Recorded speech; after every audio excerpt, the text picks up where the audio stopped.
Ayan guys, out.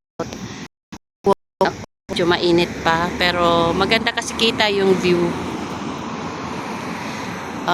Yan yung dagat. So, yun. Tapos kita rin doon yung mga bundok. Diba? Ayan mga bundok.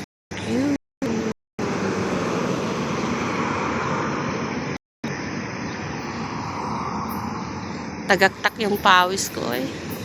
Sabi nga ni Kulot bumubula yung singit, no?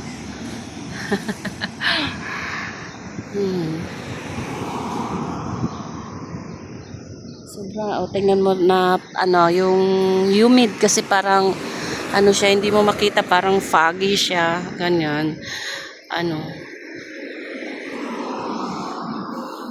Tapos dito naman sa dito sa likod, puro na so malilim, kaya nagpahinga muna ako. Ayan matataas yung mga puno. Mabuti may bench dito. Ayan. So shoutout sa aking buong Team Lentek. Ayan. So ayan siya. May mga puno siya dito. Pwedeng magtambay. So tambay muna tayo guys. Ayan.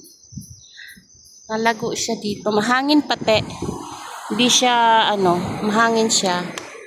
So anong puno ba yan? Puno ng dates pala yan. Pinakanyog nila dito yan. Grabe init, may nakasalubong akong Pinay. Sabi niya, ate, bakit hindi daw ako nagpayong man lang, sobrang init, masakit sa balat. Sabi ko, okay lang, kasi bihira lang naman ako lumabas. So, ayun siya, Kuloto, may uwak. May uwak siya sa tuktok. Ayan uwak. Uwak, uwak. Uwak. Ayan doon ng mga bundok-bundok ba. Ayan ayun. Pero ang ganda niya tingnan. Napakalinis lang talaga ng lugar nila. As in, wala akong makitang basura sa kalsada nila dito. Unlike sa atin na pasyalan na nga, pero pero nakakatuwa dito sa runabout na to.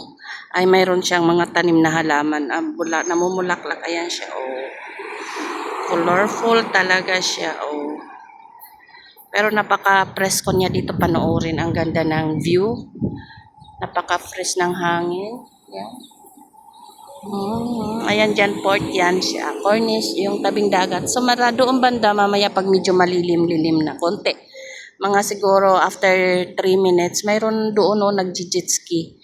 May mga doon, may nag-jet ski. So, lalapit tayo doon sa loob ng, may mga sa gilid ng dagat. So, ayun nagbabangka sila doon. Makikita mo. So, yung sa gabi, maganda yung view na dito sa gabi. Pero, hindi ako lalakad papunta doon. Sobrang init. Mainit siya masyado. So, dito naman tayo.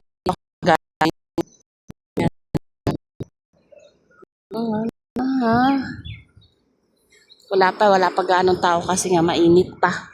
Sobrang init.